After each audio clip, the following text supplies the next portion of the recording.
शहर की ताजा तरीन व खास खबरों के लिए अमरावती मंडल न्यूज चैनल को सब्सक्राइब करें तथा बेल आइकन को जरूर दबाएं।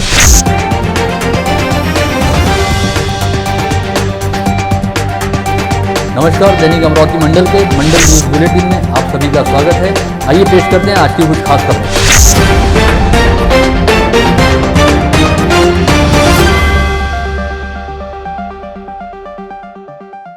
विगत एक सप्ताह से कोरोना संक्रमितों का आंकड़ा लगातार उछाल भर रहा है और पिछले 2 दिन से यह संख्या 600 के मुहाने पर पहुंच रही है। वहीं अब शनिवार 20 फरवरी को कोरोना पॉजिटिव पाए जाने वाले की संख्या ने एक और रिकॉर्ड कायम कर डाला, जब एक ही दिन के दौरान 727 नए संक्रमित मरीज पाए गए। यह बीते वर्ष सहित जारी वर्ष के दौरान अब तक का सर्वाधिक आंकड़ा है, जिसके चलते जिले में कोरोना के कुल संक्रमितों की संख्या 28,815 पर जा पहुंची है। इसके साथ ही शनिवार को एक दिन के दौरान रिकॉर्ड 7 लोगों की मौत हुई है। इसके साथ ही कोरोना से मरने वालों का आंकड़ा 460 पर जा पहुंचा है। बता दें कि गुरुवार को 597 तथा शुक्रवार को 598 संक्रमित मरीज पाए गए थे, जिसे बीते करीब 1 वर्ष के दौरान सबसे बड़ी संख्या कहा जा सकता है। अब शनिवार को जो आंकड़ा सामने आने वाला है, उनके सामने यह संख्या भी छोटी दिखाई दे रही है और शनिवार की संख्या ने नया रिकॉर्ड कायम किया है, जब एक साथ 727 लोगों की कोविड टेस्ट रिपोर्ट पॉजिटिव आई। कहा जा सकता है कि अब कोरोना अमरावती जिले के लिए कहर बनता जा रहा है और आए दिन कई सैकड़ों मरीज पाए जाने के चलते अब प्रशासन के भी हाथ पांव फूलने लगे। हालांकि प्रशासन एवं स्वास्थ्य विभाग द्वारा स्थिति को नियंत्रित करने हेतु तमाम कदम उठाए जा रहे हैं। वहीं अब संक्रमण की रफ्तार को देखते हुए आम लोगों ने भी जबरदस्त भय व चिंता की लहर देखी जा रही है। वहीं दूसरी ओर शनिवार को जिले में कोविड अस्पतालों से 159 मरीजों को कोविड मुक्त हो जाने के चलते डिस्चार्ज दिया गया। जिले में अब तक 25,203 संक्रमित मरीज कोविड मुक्त हो चुके। साथ ही इस समय कुल एक्टिव पॉजिटिव मरीजों की संख्या 3,616 है, जिसमें से 963 मरीज कोविड अस्पतालों में भर्ती हैं। वहीं मनपा क्षेत्र में 2,219 तथा ग्रामीण क्षेत्रों में 3,616 मरीज होम आइसोलेशन में रखे गए हैं। इस समय जिस रफ्तार से कोरोना संक्रमित मरीज पाए जा रहे हैं, उसकी वजह से सरकारी कोविड अस्पताल के साथ ही मनपा क्षेत्र में स्थित तमाम निजी कोविड अस्पताल पूरी तरह से हाउसफुल हो चुके हैं। साथ ही सभी अस्पतालों में भर्ती होने हेतु मरीजों की भारी भीड़ है। ऐसे में प्रशासन द्वारा नए निजी कोविड अस्पताल खोलने का काम किया जा रहा है। इसके तहत कोविड संक्रमण के पहले दौर में काम कर चुके महेश भवन में दोबारा कोविड हॉस्पिटल खोला जा रहा है, जहां पर डॉक्टर अरुण हरवानी व उनकी टीम द्वारा कोरोना संक्रमितों का इलाज किया जाएगा। अमरावती महानगर पालिका की ओर से कंटेनमेंट जोन जाहिर किए गए हैं। श्री कृष्णपेट, सबनीस प्लाट, चंद्रावती नगर, महाजनपुरा, भाजी बाजार, अनुराधा नगर, सदगुरु धाम वसाहत, LIC colony, Usha colony, Bharat colony, Sai Nagar, Khandeshwar colony महानगर पालिका ने आज शाम 7 बजे यहाँ कंटेनमेंट जोन जाहिर की है। 4 वर्षीय नयन मुकेश लूनिया अपहरण मामले का पूरी तरह से पटापेच हो गया है, जब अमरावती शहर पुलिस का दल शनिवार तड़के अहमदनगर से नयन सहित उनके अपहरण में शामिल 5 लोगों को लेकर अमरावती पहुंची। साथ ही अमरावती में पुलिस द्वारा नयन की सौतेली दादी प्रिया उर्फ मोनिका जसवंतराय लूनिया को पहले ही पूछताछ के लिए हिरासत में लिया जा चुका था। इन सभी लोगों को अब आधिकारिक रूप से गिरफ्तार किया गया है। साथ ही सभी आरोपियों को अदालत में पेश करने की तैयारी की जा रही है, जहां इन्हें 28 फरवरी तक पुलिस कस्टडी में रखने का आदेश दिया है। इस पूरे मामले की सिलसिलेवार जानकारी देते हुए शहर पुलिस आयुक्त तो डॉक्टर RT सिंह ने शनिवार की दोपहर अपने कक्ष में एक पत्रवार्ता को संबोधित किया, जिसमें बताया गया है कि नयन लूनिया की दादी प्रिया उर्फ मोनिका जसवंतराय लूनिया मुलंत अहमदनगर निवासी है, जिसने नयन के दादाजी ने अपनी पहली पत्नी की मृत्यु पश्चात दूसरा विवाह किया था। पहली पत्नी से जसवंत राय को 2 बेटे हैं, वहीं प्रिया से उनकी कोई संतान नहीं है। इस लिहाज से प्रिया लूनिया रिश्ते में नयन लूनिया की सौतेली दादी है। प्रिया के माता पिता की बचपन में ही मौत हो गई थी तथा उसका परिवार काफ़ी आर्थिक दिक्कतों से जूझ रहा था। ऐसे में अमरावती के संपन्न घराने में विवाह होने के बाद प्रिया लूनिया यहाँ से चोरी छिपे अपने मायके में पैसे भिजवाया करती थी, ताकि मायके की गरीबी दूर हो सके। वहीं अहमदनगर की कोटला बस्ती निवासी हिना शाकिर उर्फ सपना अनिकेत देशपांडे से प्रिया लूनिया की पुरानी जान पहचान थी और हिना का अमरावती में प्रिया के यहाँ काफ़ी आना जाना था। ऐसे में प्रिया ने हिना के साथ मिलकर अपने सौतेले पोते नयन के अपहरण का प्लान बनाया, ताकि इस जरिए अपने ही परिवार से फिरौती के रूप में भारी रकम ऐंठी जा सके। इसके लिए हिना ने चाइल्ड लिफ्टर के रूप में कुख्यात इशार उर्फ टकलू के साथ मिलकर अपहरण की योजना बनाई, जिसके बाद हिना और अल्तमास ताहिर उर्फ बम्बैया ने शारदा नगर में मोटरसाइकिल से पहुंचकर अपहरण की वारदात को अंजाम दिया। साथ ही मुसाहिब नासिर शेख और आसिर यूसुफ शेख इस वारदात के बाद बच्चे को ऑटो में लेकर भागे। साथ ही इस वारदात में फिरोज रशीद शेख नामक एक अन्य आरोपी भी शामिल था। अपहरण की वारदात को अंजाम देने के बाद ये सभी आरोपी इतवारा बाजार स्थित एक लॉज से होते हुए पंचवटी चौक से आके वेलकम पॉइंट पहुंचे, जहां पर उनका निजी वाहन पहले से तैयार था और इसी निजी वाहन के जरिए सभी लोग बुधवार की राहत अहमदनगर के लिए रवाना हो गए। पता चला है कि ये सभी आरोपी वारदात से करीब 7 दिन पहले ही अमरावती आकर रुके थे और इस दौरान जहां एक और हिना व प्रिया लगातार एक दूसरे के संपर्क में थे, वहीं बाकी लोग लुनिया परिवार के निवास परिसर की रैगी करते हुए अपहरण की योजना बनाए थे। जिसके बाद बुधवार 17 फरवरी की रात प्रिया अपने साथ नयन को लेकर पार्क में घूमने के बहाने घर से बाहर निकली और ठीक उसी समय अल्तमस व हिना ने नयन का अपहरण कर लिया था। पत्रवार्ता में बताया गया है कि यह अपने आप में पूरी तरह से ब्लाइंड केस था, लेकिन पुलिस ने पूरी सावधानी के साथ मामले की जांच पड़ताल शुरू की और परिसर के सभी सीसीटीवी फुटेज खंगाले गए।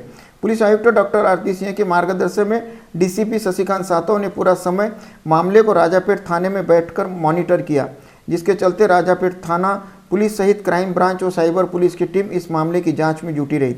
मामले की कड़ियां अहमदनगर से जुड़ते ही तत्काल इसकी सूचना अहमदनगर के एसपी मनोज पाटिल को दी गई और अमरावती पुलिस ने अहमदनगर पहुंचने से पहले ही वहां के एसपी पाटिल की टीम ने तुरंत एक्शन में आते हुए 5 आरोपियों को हिरासत में ले लिया। साथ ही नयन को भी सुरक्षित बचा लिया था। पश्चात अमरावती शहर पुलिस की टीम इन सभी को लेकर वापस अमरावती के लिए रवाना हुई, जो शनिवार तड़के वापस अमरावती पहुंची। यहाँ ये विशेष उल्लेखनीय है कि इससे पहले 2010 में कुश कटारिया तथा 2015 में युग चांडक नामक 2 बच्चों का अपहरण हुआ था, जिसकी अपहरणकर्ताओं द्वारा हत्या कर दी गई थी। ऐसे में नयन लुनिया मामले में पुलिस द्वारा बच्चे की सकुशल बरामदगी हेतु बेहद सावधानीपूर्वक कदम उठाए जा रहे थे और इस मामले में नयन लुनिया वाकई सौभाग्यशाली रहा, जिसे अमरावती से सैकड़ों किलोमीटर दूर स्थित अहमदनगर से सुरक्षित बचा लिया गया है। शहर पुलिस आयुक्त डॉक्टर आरती सिंह ने नयन को सुरक्षित बचाने हेतु चलाए गए अभियान का घटक रहे सभी पुलिस वालों को 50-50 हज़ार रुपये का रिवार्ड देने की घोषणा की। यह रिवार्ड अमरावती शहर पुलिस सहित अहमदनगर पुलिस को भी दिया जाएगा। इस अभियान में डीसीपी शशिकांत सातव, राजापेट थाने के pi Manish Thackeray, crime branch के पीआई रविंद्र सहारे एवं उनकी टीम का समावेश रहा, जिन्हें अहमदनगर के एसपी मनोज पाटिल व क्राइम ब्रांच पीआई अनिल किटके, राजापेट अपराध शाखा के पीआई कैलाश पुनकर, शहर यातायात शाखा के किशोर सूर्यवंशी, पीआई किशोर शेड़के, प्रसाली काड़े, योगेश इंगड़े, कृष्णा मापारी, अशोक वाटाने, राजेश पाटिल, किशोर महाजन, अतुल संभे, विजय राहुल, दानिश शेख, राहुल डेंगेकर, अमोल खंडेझोड़, विनय मोहड़, नीलेश गुल्हाने, छोटेलाल यादव, दिनेश भीषे, सागर सरदार, नरेश मोहरिल, पवन घोम, महिला पुलिस अमलदार संगीता फूसे, मीरा उइके की टीम का भरपूर सहयोग मिला। वहीं इस मामले में पुलिस को अब भी इशार टकलू नामक 7वें आरोपी की तलाश है, जिसे कुख्यात चाइल्ड लिफ्टर यानी बच्चा चोर माना जाता है। जानकारी के मुताबिक इशार टकलू पर फिरौती और डकैती के करीब 19 मामले दर्ज है और वह वर्ष 2018 से ही कई मामलों में वांछित है। फिलहाल अमरावती व अहमदनगर पुलिस द्वारा इशार टकलू को युद्ध स्तर पर खोजा जा रहा है। वहीं समाचार लिखे जाने तक मिली जानकारी के मुताबिक पुलिस द्वारा हिरासत में ले गए आरोपी के खिलाफ 363, 364 अ 120 ब व 2 34 के तहत अपराध दर्ज करते हुए उन्हें 11वें प्रथम श्रेणी न्याय दंडाधिकारी ए.डी. बिहारी की अदालत के सामने पेश किया गया, जहां से अदालत ने सभी आरोपियों को 28 फरवरी तक पुलिस कस्टडी रिमांड में रखने का आदेश जारी किया। फिजिकल इंटेलिजन्स, सीसीटीव्ही फुटेज हे सगळे गोळा करू हे सर्व करताना आपल्याला लगेच लवकर एक दुसरा फुटेज मिळाला, जिथे बाईकवरून तो महिला आणि तो व्यक्ती उतरतो आहे आणि एक तिथे ऑटो उभी आहे आणि ऑटोमध्ये ती महिला एका दुसऱ्या व्यक्तीबरोबर त्या बाळला घेऊन बसते आणि लगेच त्या ऑटोवाल्याला तो महिला सांगते की आपल्याला पॉवर हाऊस वेलकम टी पॉईंटला जायचं आहे। आता ते पण एक कन्फ्युजन आपल्याला झाला की वेलकम टी पॉईंटवर पोहोचल्यावर त्यांनी एका ट्रॅव्हल्समध्ये बसून ते गेले असतील। आपण सगळे ट्रॅव्हल्स ते शोध लावत होते ट्रॅव्हल्सच्या कुठल्याही ट्रॅव्हल्समध्ये ते गेले नाही. नंतर असं निष्पन्न झाला, म्हणजे आपला वेळ तिथेही गेला. आपल्याला फार कन्फ्यूज करण्याचा प्रयत्न झाला, कारण याच्यामध्ये या खून करण्याकरता मुख्य आरोपींनी ज्यांचा सहारा घेतला होता ते सगळे हे प्रोफेशनल चाइल्ड लिफ्टर्स आहे, कारण यांच्यावर प्रोफेशनल किडनॅपिंग फॉर रॅन्समचे गुन्हे दाखल आहे. जे याच्यामध्ये आरोपी आहे यांच्याबरोबर, ज्यांनी मुख्य आरोपी बरोबर हे सगळे प्लॅनिंग केली, त्याचं नाव इसार शेख उर्फ टकलू आहे. हा अजून फरार आहे, पण आपण लवकरात लवकर याला अटक करणार. याच्यावर टोटल 19 गुन्हे आजपर्यंत दाखल आहे. 19 ऑफेन्सेस आजपर्यंत रजिस्टर्ड आहे आणि 2005 पासून याचा रेकॉर्ड 2018 पर्यंतचा रेकॉर्ड आहे. याच्यामध्ये मॅक्सिमम गुन्हे याच्यावर घरफोडीचे, एक्स्टॉर्शनचे आणि एक गुन्हा किडनॅपिंग फॉर रॅन्सम, खंडणीकरिता किडनॅपिंगचा गुन्हा दाखल आहे. तर याची मुख्य भूमिका होती या महिलाबरोबर हा खून कट रचण्याचा. ह्यांनी आपल्याबरोबर दुसरे साथीदार घेतले, ज्यांचे नाव आता आम्ही प्रेस नोट आपल्याला थोड्या वेळात देणार आहोत. त्याच्यामध्ये याचे बाकी साथीदारांचे नाव आहे. ह्या साथीदारांबरोबर यांनी हे कट रचला. इथे आले, इथे एका हॉटेलमध्ये थांबले, पूर्ण रेकी केली की कशी आपल्याला करता येईल, आणि मुख्य सूत्रधार जे होता त्यांच्याबरोबर त्यांनी ही कट रचला. तिथे वेलकम टी पॉईंटवर त्यांनी एक दुसरी गाडी घेतली. त्या गाडीमध्ये ते नगर मध्ये जिथे त्यांचे वास्तव्य आहे तिथे पोहोचले. त्यांना वाटला तिथे की ते जाऊन खूप सेफ झालेले आहे, कारण अमरावतीपासून एक 600 किती किलोमीटर असेल, 300 नाही, जास्त 500 किलोमीटर, जवळपास 500 किलोमीटर आहे. 500. त्यांना वाटला की अमरावतीपासून 600 किलोमीटर लांब गेले तर ते सेफ झालेले आहे. आता तिथपर्यंत अमरावती शहर पोलीस पोहोचू शकणार नाही, म्हणून ते निवांत झाले. पण आपली टीमनी सतत दिवस रात्री मेहनत करून हे ब्लाइंड केस वर सगळे धागे दोरे जोडले. वरून लगेच आपल्याला त्यांचा नंबर मिळाला, कॉन्टॅक्ट झाला. त्यानंतर त्यांनी मोबाईल पण बंद केला आणि मग अजून आपल्याला अवघड झाला. पण हळूहळू आपण सगळे बाकी सगळे इंटेलिजन्स गोळा करून आपण तिथपर्यंत पोहोचले. आता तो एवढा लांब आहे, कमीत कमी 12-15 तास लागतो आपल्याला जायला. म्हणून जसे आम्हाला त्यांची लोकेशन मिळाली, आम्ही स्वतः तिकडचे SP साहेब जे आहे मनोज पाटील साहेब, त्यांना आम्ही इन्फॉर्म केले की हे त्यांचे असं आहे आणि मुख्य सूत्रधार हेच आहे, यांना उचलणे गरजेचे आहे. आमची टीम पोहोचत आहे, पण तुम्ही तेव्हापर्यंत त्यांना उचला, कारण आमची टीमला काहीही केलं 12 तासपेक्षा कमी लागणार नाही. तर त्यांनी तिकडे तो मुख्य सूत्रधार जे काही आम्ही त्यांना इन्फॉर्मेशन दिले त्यांनी उचलला. त्यांनी त्याच्यावर वर्कआउट करणे सुरू केला. इथून आपली टीम गेली आणि आपले PI क्राईम त्यांचे PI LCBशी संपर्कात होते. त्यांना सतत इथून इनपुट्स आपण देत होते की पुढे काय करायचे आहे. त्याच्यावर त्यांनी उचलला आणि शेवटी आपल्याला अपहरणकर्ता रात्री त्यांनी ताब्यात घेतला. अपहरणकर्ता मिळाले, पण बाळ तरी मिळाला नव्हता. आपल्याला जास्त काळजी बाळाची होती. आपल्याला सर्वांना माहिती आहे या विदर्भात असे 2 मोठे प्रकरण झालेले आहेत. 2010 मध्ये कुश कटारिया आणि 2015 मध्ये युग चांडक, हे दोन्ही केसेस विदर्भाचेच आहे. आणि या दोन्ही केसेसमध्ये एक बाळ 8 वर्षाचा होता, एक बाळ 5 वर्षाचा होता. आणि ह्या दोन्ही केसेसमध्ये अपहरणकर्त्याने यांचे अपहरण केला होता, पण तो बाळ जिवंत मिळाला नव्हता. मुख्यमंत्री उद्धव ठाकरे के मुख्य सलाहकार दीपक महस्कर अमरावती जिले के दौरे पर पहुंचे थे और उन्होंने यहां के संभागीय राजस्व आयुक्त कार्यालय में एक समीक्षा बैठक लेते हुए जिले के वरिष्ठ अधिकारियों से बातचीत की। साथ ही शहर के कई इलाकों का प्रत्यक्ष मुआयना भी किया, जिसके बाद वे मुंबई के लिए रवाना हो गए, जहां पर वे CM ठाकरे से मुलाकात करते हुए उनके समक्ष अमरावती की ज़मीनी हालात का ब्यौरा पेश करेंगे। प्रशासनिक सूत्रों से मिली जानकारी के मुताबिक इस समय अमरावती जिले सहित संभाग के अकोला व यवतमाल जिलों में कोरोना संक्रमण को लेकर जिस तरह से हालात हैं, उसके मद्देनज़र सरकार ने स्थानीय प्रशासन को ही स्थिति संभालने के लिए अपने स्तर पर योग्य निर्णय लेने के अधिकार प्रदान किए हैं, जिसके चलते प्रति सप्ताह में 1.5 दिन का लॉकडाउन लगाए जाने के साथ ही प्रशासन द्वारा रात्रिकालीन संचारबंदी भी घोषित कर दी गई है, जिसके चलते अब अमरावती शहर से जिले में रोजाना 8 बजे सभी बाजार पेटों तथा नागरिक गतिविधियों का बंद करवा दिया जाएगा। इसके साथ ही सार्वजनिक स्थानों पर भीड़भाड़ की स्थिति को नियंत्रित करने हेतु भी तमाम प्रतिबंधात्मक आदेश जारी किए। पता चला है कि स्थानीय प्रशासन ने सीएम के मुख्य सलाहकार महेशकर को आश्वस्त किया है कि अमरावती में स्थिति को जल्द संभाल लिया जाएगा और जरूरत पड़ने पर अन्य पर्यायों पर भी विचार विमर्श किया जाएगा।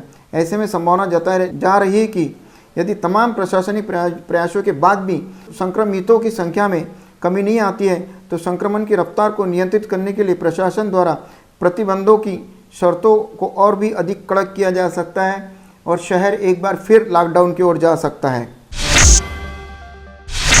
इस समय जिस रफ्तार से कोरोना वायरस का संक्रमण फैल रहा है उसे देखते हुए अमरावती मनपा क्षेत्र में आपत्ति व्यवस्थापन अधिनियम 2005 तथा महामारी प्रतिबंधक अधिनियम के नियमों को कड़ाई के साथ लागू किया जा रहा है, जिसके तहत अगले आदेश तक शहर की शिव टेकड़ी व भीम टेकड़ी सहित सभी सरकारी व निजी उद्यानों को पूरी तरह से बंद रखा जाएगा।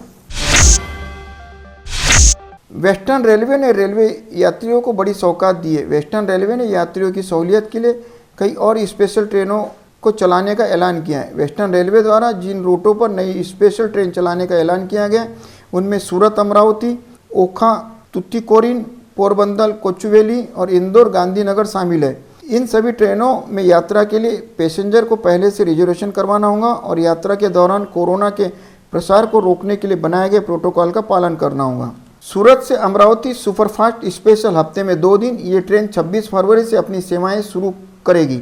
ये स्पेशल गाड़ी हर शुक्रवार और रविवार को सूरत रेलवे स्टेशन से चलेंगी और उसी रात के 22 बजे अमरावती पहुंचेगी। वहीं अमरावती से सूरत सुपरफास्ट स्पेशल ट्रेन हफ्ते में 2 दिन, इस ट्रेन का संचालन 27 फरवरी 2021 से शुरू होगा। अमरावती रेलवे स्टेशन से ये ट्रेन हर शनिवार और सोमवार को सुबह 9:05 बजे चला करेगी और उसी दिन शाम के 19:05 बजे सूरत पहुंचेगी। स्थानीय जिलाधिकारी कार्यालय द्वारा शहर सहित जिले के प्रत्येक शनिवार की रात 8 बजे से सोमवार की सुबह 8 बजे तक संचारबंदी लागू करने का आदेश जारी किया गया है, जिससे अमरावती कृषि उत्पन्न बाजार समिति द्वारा संचालित होलसेल फल व सब्जी मंडी यानी पुराना कॉटन मार्केट पर भी लागू किया गया है और शनिवार की रात से रविवार के पूरे दिन भर पुराना कॉटन मार्केट में कोई कामकाज नहीं होगा। विगत दिनों राज्य सरकार की ओर से जारी दिशा निर्देशों का पालन करते हुए स्थानीय जिला प्रशासन द्वारा सभी निजी अस्पतालों व दवाखानों में कोरोना संदेहितों की नाक के जरिए की जाने वाली रैपिड एंटीजन टेस्ट को बंद करवा दिया गया है। इसकी बजाय अब सभी निजी अस्पतालों को गले से थ्रोट स्वैब सैंपल लेकर की जाने वाली RT-PCR टेस्ट की जाएगी। हालांकि जिन अस्पतालों में मरीजों को भर्ती करते हुए उनका इलाज व शल्य क्रिया करने की सुविधा उपलब्ध है, वहाँ आंतर रुग्ण विभाग में भर्ती किए जाने वाले मरीजों की भर्ती करने से पहले रैपिड एंटीजन टेस्ट की जा सकेगी। इस संदर्भ में प्रशासनिक सूत्रों से मिली जानकारी के मुताबिक इन दिनों कई निजी अस्पतालों व दवाखानों में बड़े धड़ेल के साथ लोगों की रैपिड एंटीजन टेस्ट की जा रही थी तथा पॉजिटिव रिपोर्ट रहने वाले मरीजों को संबंधित अस्पतालों द्वारा ही होम आइसोलेट किया जा रहा था। साथ ही इन लोगों की जानकारी सरकारी पोर्टल पर अपलोड करने में भी कुछ विलंब हो रहा था। ऐसे में राज्य के स्वास्थ्य विभाग ने कोरोना संक्रमण की स्थिति को नियंत्रित करने हेतु जहां एक और होम आइसोलेशन की संख्या को घटाने का निर्णय लिया है, वहीं दूसरी ओर रैपिड एंटीजन की बजाय RT-PCR टेस्ट का प्रमाण बढ़ाने पर ध्यान दिया जा रहा है ताकि थ्रोट स्वैब सैंपलों के जरिए वायरस की जनुकीय संरचना के बारे में भी जानकारी प्राप्त की जा सके और ज़रूरत पड़ने पर कुछ सैंपलों की जांच हेतु पुणे स्थित राष्ट्रीय विषाणु प्रयोगशाला भिजवाया जा सके। बता दें कि इसी प्रयोगशाला से मिली रिपोर्ट से यह साफ हुआ है कि इस समय अमरावती व यवतमाल जिले में कोविड वायरस का नया स्वरूप फैल रहा है। इसी बात के मद्देनज़र हालात को नियंत्रित करने सरकार और प्रशासन द्वारा रैपिड एंटीजन टेस्ट की बजाय RT-PCR टेस्ट करने पर जोर दिया जा रहा है। यहाँ यह विशेष उल्लेखनीय है कि सरकारी कोविड टेस्ट सेंटरों में भी अब केवल आपात व गंभीर स्थिति में रहने वाले मरीजों की ही रैपिड एंटीजन टेस्ट की जाएगी तथा अधिकतम RT-PCR टेस्ट ही करवाई जाएगी। इसके अलावा अब होम आइसोलेशन के नियम भी काफ़ी कड़े कर दिए गए और अधिक से अधिक संक्रमितों को संस्थात्मक आइसोलेशन में रखा जाएगा। कोरोना संक्रमण को नियंत्रित करने तथा संक्रमण की चेन को तोड़ने के लिए जिला प्रशासन ने शनिवार 20 फरवरी की रात 8 बजे से 22 फरवरी की सुबह 8 बजे तक 2 दिवसीय कर्फ्यू का ऐलान किया है। इस दौरान कोई भी भक्त अम्बा देवी व एकवीरा देवी के दर्शन के लिए मंदिर में प्रवेश नहीं कर सकेंगे।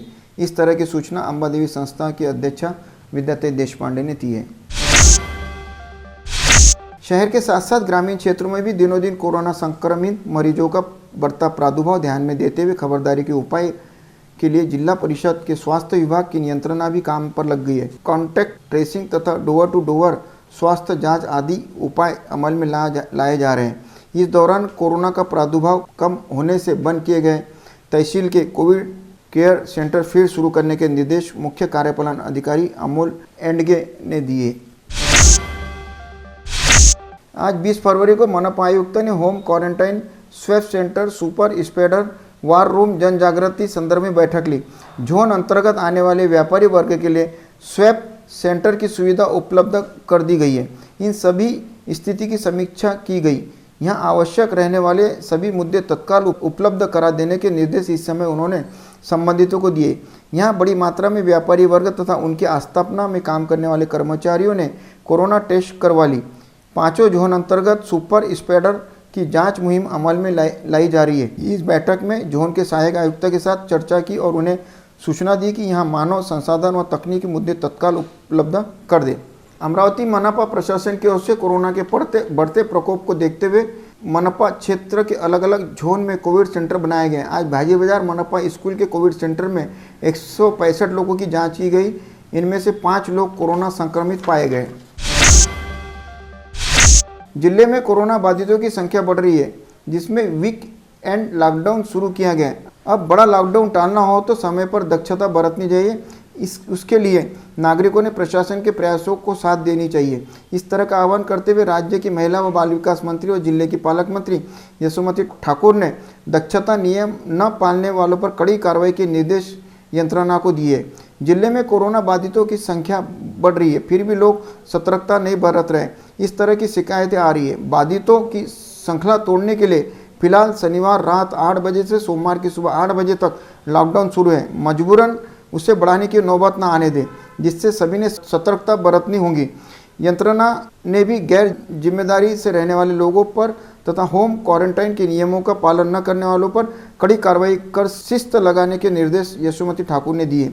उन्होंने नागरिकों को स्वयं होकर शिस्त पालने के निर्देश भी इस समय दिए। साथ ही जिले में टीकाकरण के काम को गति देने के निर्देश प्रशासन को दिए।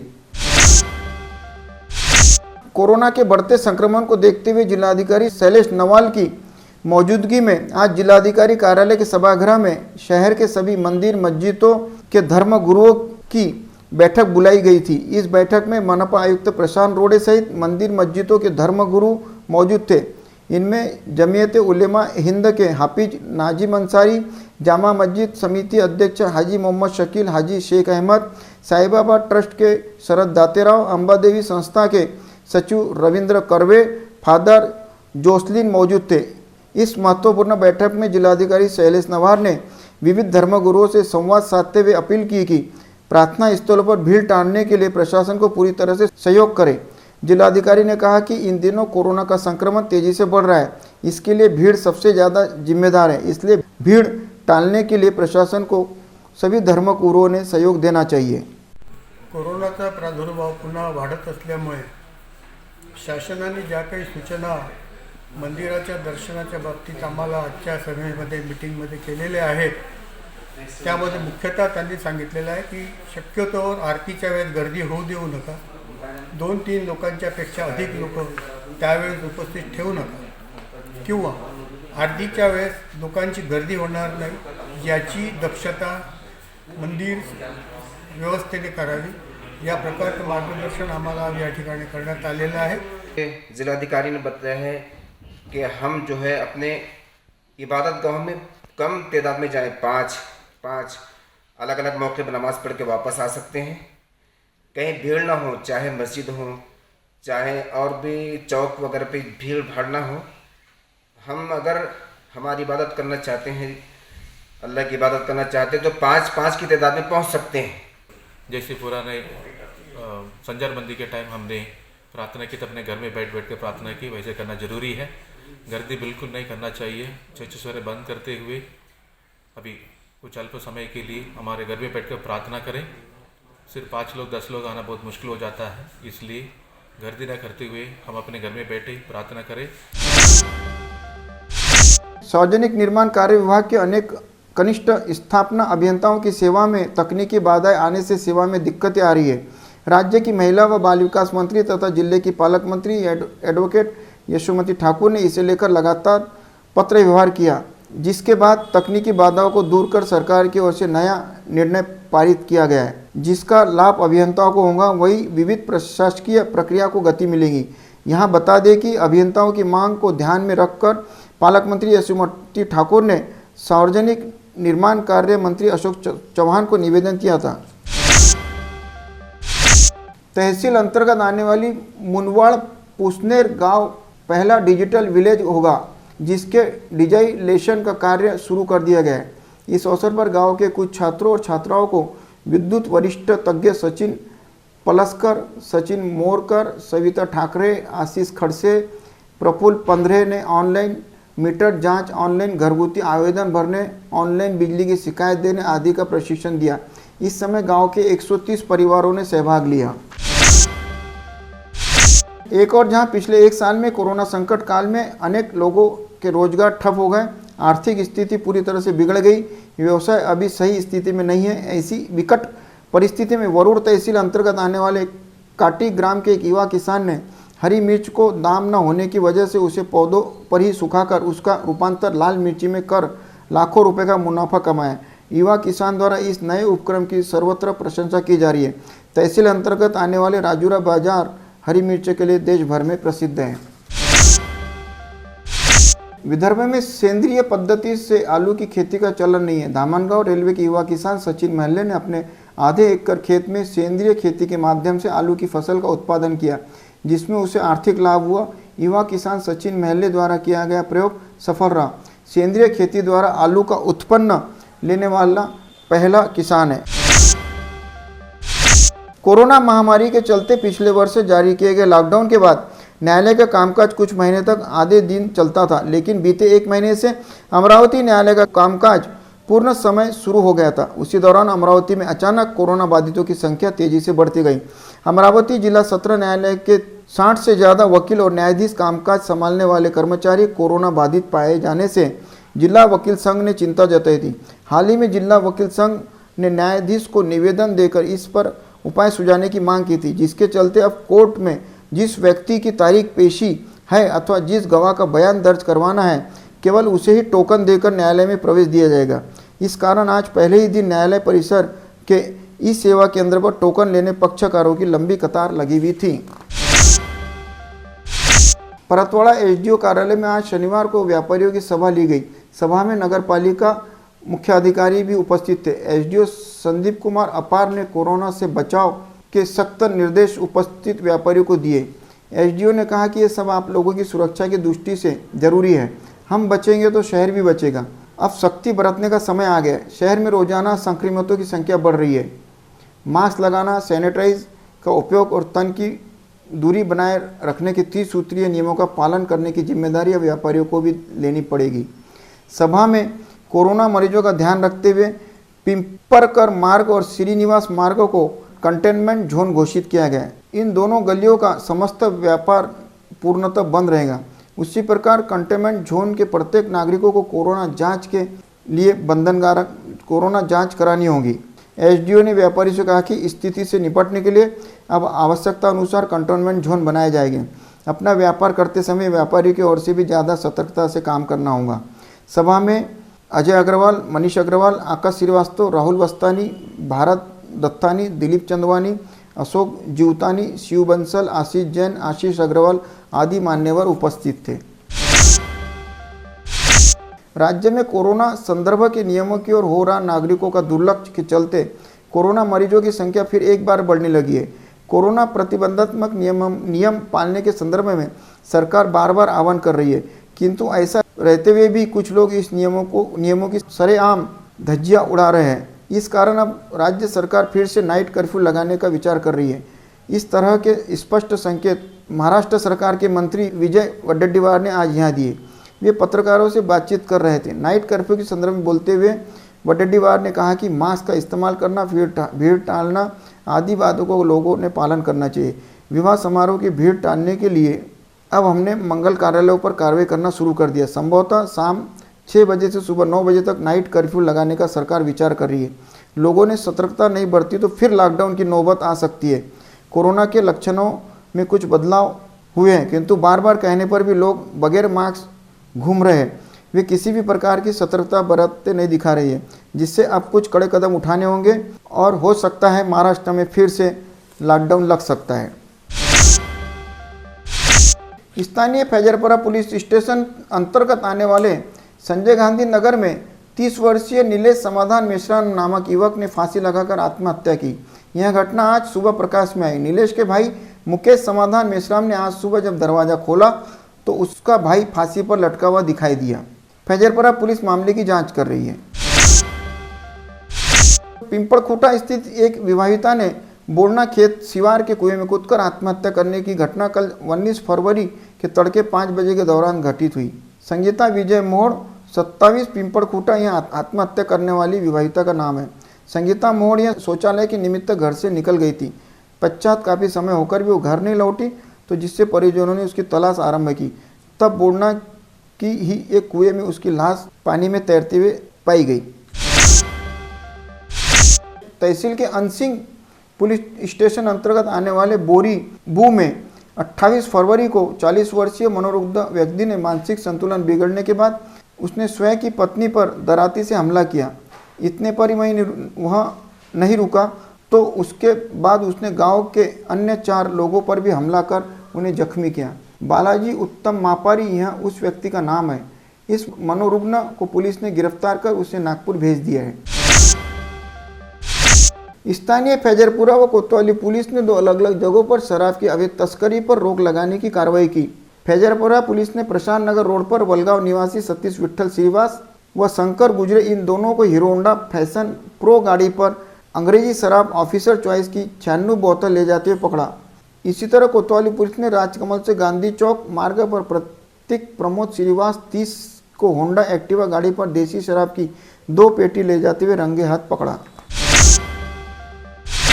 पुलिस प्रशिक्षण केंद्र के पास स्थित रेलवे पुलिया से हबीबनगर निवासी एक युवक उसकी मवेशी लेकर आ रहा था। उसमें से एक मवेशी रेलवे के नीचे आ रही थी। यह बात युवक को दिखाई देते ही उसने मवेशी को बचाने का प्रयास किया। इस समय मवेशी तो पुलिया से नीचे गिर पड़ी। साथ ही मवेशी के साथ युवक भी 40 फीट ऊंची पुलिया से नीचे गिर पड़ने से उसकी घटनास्थल पर ही मौत हो गई। यह घटना शुक्रवार रात घटित हुई। पुलिस ने आकस्मिक मौत का मामला दर्ज किया। पुलिस रिकॉर्ड में कुख्यात हिस्ट्री शीटर के रूप में नोंद रखने वाले एक शातिर बदमाश ने कल शुक्रवार शाम यवतमाल शहर में जबरदस्त हंगामा किया। वाइन शॉप में शराब व नगद रकम की लूट, बाजार बेट में खड़ी कार की तोड़फोड़ की। उसके बाद शहर पुलिस थाने में जाकर 2 कंप्यूटर को नुकसान पहुंचाते हुए सीधे थानेदार की कुर्सी का ताबा लिया। इस घटना से व्यापारियों समेत पुलिस दल में सनसनी मची हुई है।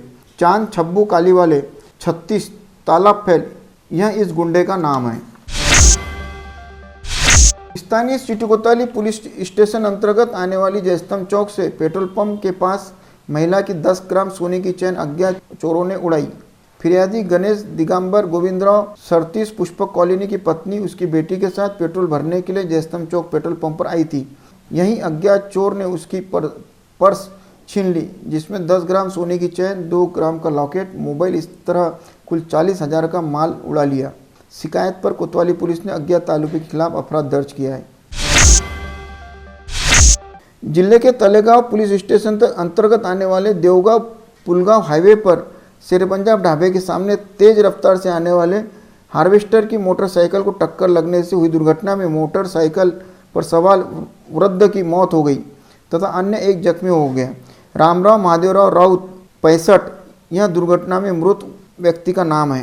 इसी के साथ आज का बुलेटिन यहीं समाप्त होता है।